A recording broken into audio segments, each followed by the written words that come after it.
Kesal dengan pemerintah dan DPR yang mengesahkan Undang-Undang Cipta Kerja, warganet menjual gedung DPR beserta seluruh anggotanya dengan harga murah. Penjualan gedung DPR dan anggota Dewan ini terjadi di berbagai situs jual beli online.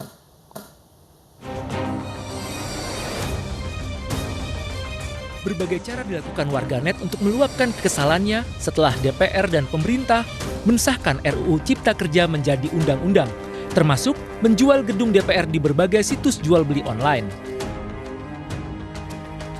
Tak tanggung-tanggung gedung DPR beserta seluruh anggotanya dijual dengan harga yang sangat murah, hanya ratusan rupiah hingga 10.000 rupiah, serta gratis ongkos kirim.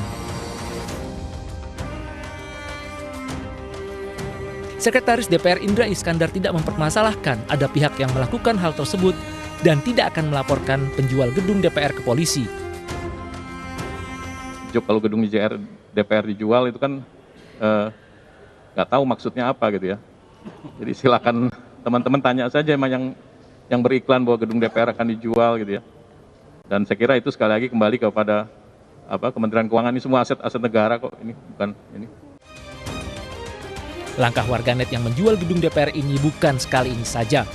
Pada tahun 2019 lalu, mereka juga melakukan hal yang sama. Di saat marak aksi massa yang bergerak ke DPR menolak berbagai pembahasan RUU yang digodok oleh anggota Dewan. Tim Liputan iNews melaporkan. Pemirsa, Undang-Undang Cipta Kerja menuai kontroversi. Buruh menilai banyak pasal yang merugikan mereka, sementara pemerintah menegaskan undang-undang untuk melindungi pekerja.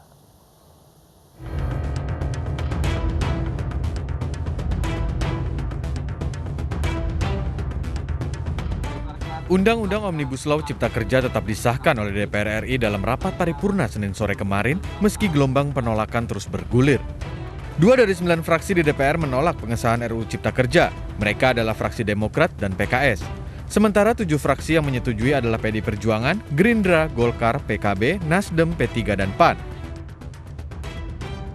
Sebelum pengesahan RUU Cipta Kerja, interupsi terjadi di tengah sidang. Fraksi Demokrat berkali-kali interupsi saat pimpinan sidang akan memberikan waktu kepada pemerintah. Dan puncaknya fraksi Partai Demokrat memutuskan untuk walkout di tengah sidang saat Menko Perekonomian Erlangga Hartarto menyampaikan pandangan pemerintah.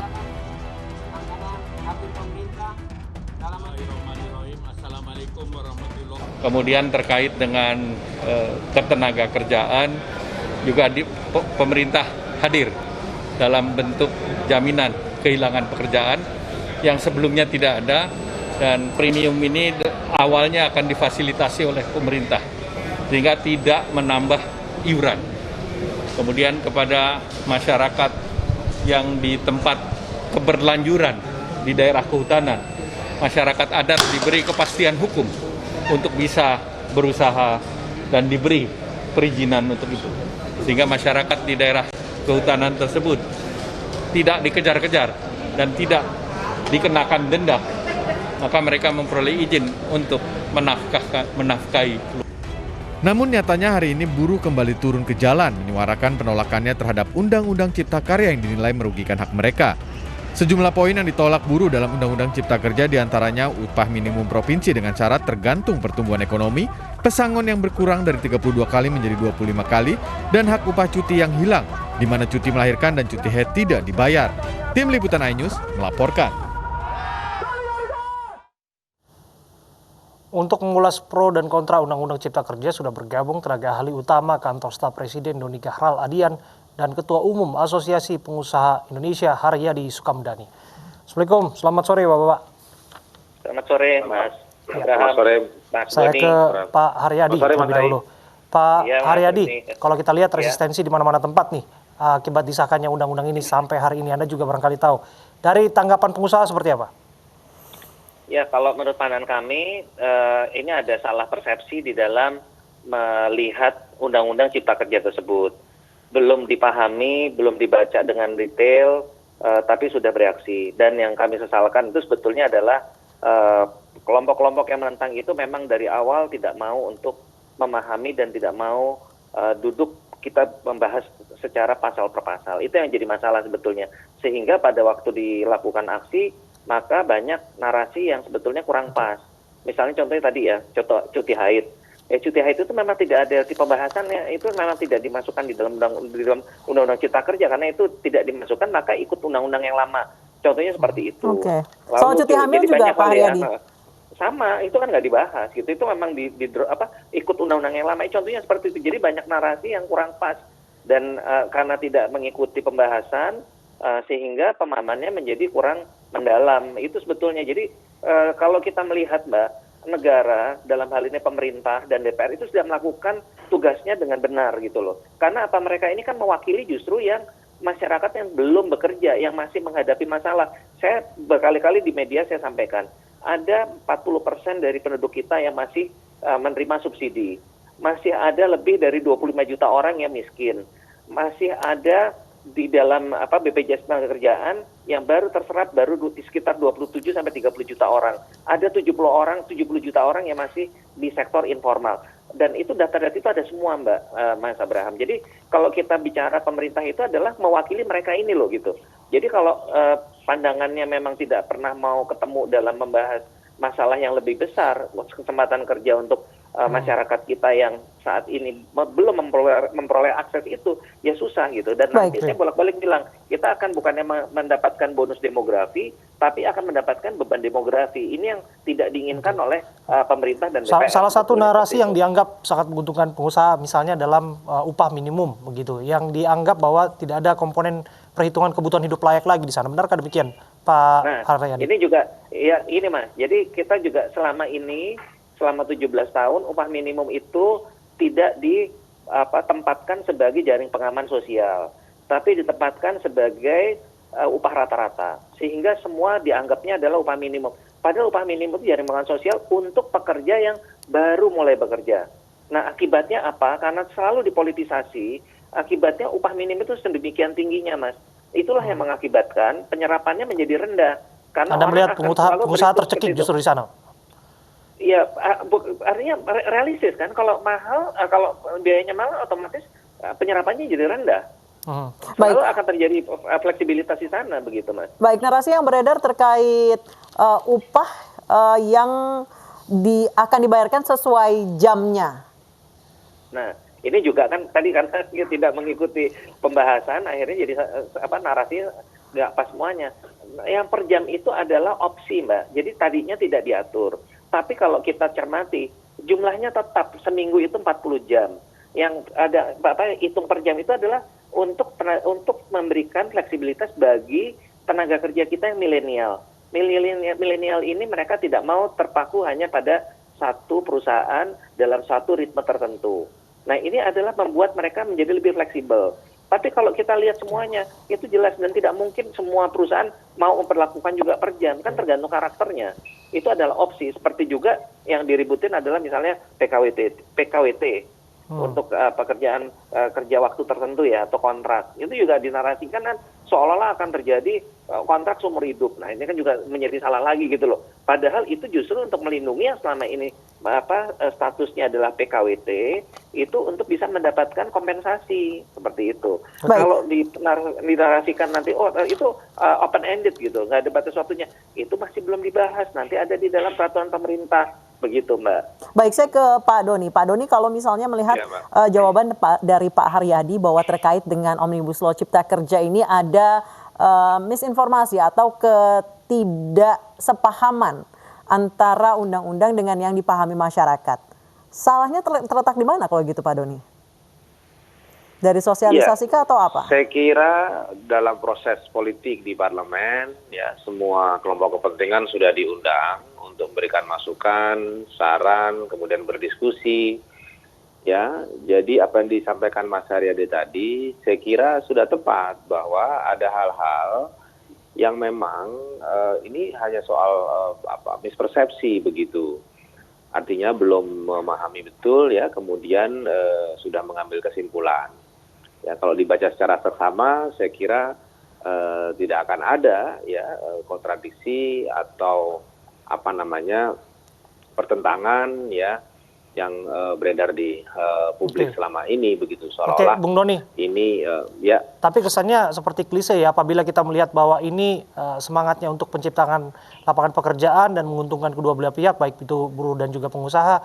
Namun pada kenyataannya resistensi, penolakan di mana-mana, gesekan antara pendemo dan juga aparat juga ada, barangkali dari istana juga sudah lihat. Bagaimana? Ya, oleh karena itu resistensi ini didasarkan pada asumsi-asumsi yang keliru, bahwa tidak ada upah minimum lagi, bahwa tidak ada cuti, ya, bahwa pesangon dihilangkan, bahwa AMDAL dihilangkan, kan semua itu sudah dibantah. AMDAL misalnya tidak dihilangkan, tapi digabungkan dalam izin berusaha sehingga semuanya lebih cepat. Ya, meskipun AMDAL digabungkan, tetap saja pengawasan oleh Kementerian Lingkungan Hidup tidak kemudian kendur, ya, perusahaan yang melanggar akan segera ditindak. Begitu. Pak Doni, ada yang menyebut juga Undang-Undang Cipta Kerja ini berkesan patriarkis dan tidak melindungi para buruh perempuan yang memang saat ini posisinya sudah lemah. Kalau dari narasi itu tanggapan Anda seperti apa? Ya, tadi sudah jelaskan jadi bahwa itu sudah diatur dalam undang-undang terdahulu, jadi memang tidak dibahas dalam Omnibus Law Ciptaker begitu. Ya, jadi sekali lagi ini banyak sekali mispersepsi yang harus diluruskan. Jadi sebenarnya tidak perlu kemudian terjadi pertentangan, konflik yang berkepanjangan seperti ini ketika kita mau memahami ya apa yang ada dalam Undang-Undang Ciptaker, ya, dan membuka pikiran dan hati kita untuk sama-sama memahami ini dan menindaklanjutinya begitu, Mbak Anissa. Baik, yang kemudian menjadikan undang-undang ini berkesan patriarkis dan semakin melemahkan posisi buruh perempuan adalah sistem pengupahan berdasarkan persatuan waktu, persatuan hasil dalam pasal 88B Undang-Undang Cipta Kerja. Ini disebut akan berpotensi mengarah pada upah per jam sehingga aspek-aspek reproduksi buruh seperti buruh perempuan yang memiliki waktu istirahat lebih panjang, ada cuti haid, ada cuti hamil, ada cuti keguguran dan lain sebagainya, Pak. Ya, tadi saya sampaikan Mas Haryadi bahwa ini adalah opsi, ya. Jadi perusahaan punya karakter masing-masing, ya. Perusahaan-perusahaan startup misalnya, ya, kan memang sekarang milenial itu lebih cenderung untuk mobile atau remote. Apakah undang-undang ini boleh diadopsi oleh perusahaan-perusahaan konvensional, Pak? Iya, artinya ini opsi. Tapi perusahaan konvensional saya kira tetap dengan waktu kerja yang konvensional begitu, tidak yang persatuan waktu. Ini kan saya kira perusahaan-perusahaan sudah punya pilihan masing-masing. Jadi ini bukan sifatnya mandatori, tapi opsional. Kalau misalnya perusahaan konvensional memilih yang satuan waktu karena lebih menguntungkan, berarti diperbolehkan, Pak? Boleh saya jawab ya? Ini ya, silakan. Jadi Pak Haryadi. Nggak begitu juga, Mbak Nisha. Makanya ini loh yang saya bilang, nggak ngikutin, nggak dalam konteks kita berdialog, tapi selalu keluar gitu, walk out. Ini begini nih jadinya nih gitu. Jadi kalau misalnya kita mengikuti betul pembahasannya, itu contoh ya tadi kan menanya nih, kalau konvensional akan menerapkan ini, ya enggak lah. Anda bisa bayangkan misalnya ya pabrik tekstil yang dia harus bekerja 24 jam bikin untuk synthetic fiber, ya nggak mungkin jam-jaman, Mbak, gitu loh. Dia harus dalam satu shift gitu. Nah ini yang kadang-kadang saya juga bingung ya, ini karena tadi itu yang harusnya para pihak yang punya kepentingan, pimpinan-pimpinan nasional ini yang harusnya bisa mengikuti dan bisa memberikan penjelasan kepada publik, akhirnya karena tidak memahami penjelasannya jadi narasinya jadi seperti itu gitu. Jadi ini tadi cuti haid sudah tadi dibahas ya. Cuti haid memang nggak ada karena memang itu adanya di yang lama dan itu nggak dibahas. Ada lagi cerita tentang cuti hari besar misalnya gitu. Lah itu kan diatur dalam kesepakatan menteri hari-hari besar gitu loh. Emang nggak ada, dari dulu juga nggak ada gitu. Tapi dinarasikan entah sengaja entah gimana ya, menggiring sehingga seolah-olah ini undang-undang zolim banget gitu loh. Nah itu ini menurut saya kurang pas ya, karena tujuannya justru untuk penciptaan lapangan kerja yang lebih masif, yang lebih besar gitu. Jadi ini coba deh kita lihat ke sana gitu. Jangan kita ngelihat yang udah dalam pipeline. Yang udah itu menurut saya perlindungannya sudah cukup gitu. Sampai di sana saya masuk dari penjelasan Anda, Pak Haryadi, bahwa penciptaan lapangan pekerjaan.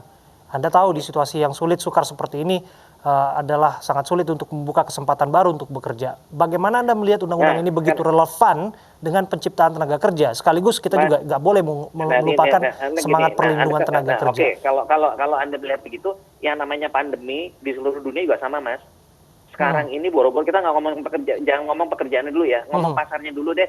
Sekarang orang-orang beraktivitas nggak dalam kondisi kayak gini, gitu loh. Jadi jangan korelasikan dengan situasi saat ini yang lagi pandemi. Ya, tapi kan pada prinsipnya kan Anda menyatakan bahwa ini adalah jawaban untuk penciptaan lapangan pekerjaan dan secara momentum pun ini kan dikeluarkan di masa pandemi. Kita tidak boleh menafikan hal itu. Anda juga memberikan penjelasan bahwa tidak sedikit para karyawan yang sudah di PHK akibat kasus-kasus yang kurangnya tenaga dari perusahaan. Nah, sekarang kalau kita bicara pandemi, Mas ya, kita kembali lagi kita bicara pasar ya. Sektor saya pariwisata, Mas. Sektor saya paling terdampak. Bagaimana saya mau bisa berusaha kalau tamu saya nggak ada? Iya kan? Tolong dilihat juga, ini gini ya, berbeda. Kasusnya ini adalah pandemi sendiri, memang kita lagi beresin dan situasi menuju pemulihan. Saya yakin, Mas Abraham, begitu nanti ini selesai pandeminya, ini akan accelerate gitu loh. Karena apa? Semua orang juga menunggu ini. Sekarang yang nanti akan jelas-jelas akan masuk, itu adalah padat karya yang selama ini hilang. Anda bisa bayangkan padat karya selama ini hilang karena semua orang enggan gitu loh. Aduh, terlalu rigid lah, inilah, costnya jadi mahal. Tapi kalau ini nanti sesuai dengan harapan kita bisa diimplementasikan, ini akan memberikan peluang yang sangat besar untuk rakyat kita gitu loh. Jadi tolong narasinya juga harus kita lihat secara proporsional. Karena kalau kita melihatnya hanya dalam satu sisi saja, tidak melihat kerangka yang lebih besar, ya susah. Tadi kan saya bilang tadi, 40% aja rakyat kita masih terima subsidi, Mas. Dan terima subsidi itu kalau di Kementerian Sosial peraturannya, yang kriteria orang tidak mampu, itu kepala rumah tangga penghasilannya 600.000 per bulan loh, Mas. Nah itu kayak gitu gimana? Itu kan perlu kita lihat, lihat secara objektif gitu loh, maksud saya gitu. Sehingga kalau kita bisa melihatnya lebih objektif, maka insya Allah kita akan lebih baik. Nanti saya akan ke Bung Doni. Saya akan ke Bung Doni. Bapak-bapak kita harus break sejenak soal perlindungan tenaga kerja. Semangatnya bukan hanya penciptaan tenaga kerja, namun juga lapangan pekerjaan maksud kami, namun juga perlindungan tenaga kerja. Apakah undang-undang ini bisa menjawabnya? Kami kembali saat lagi.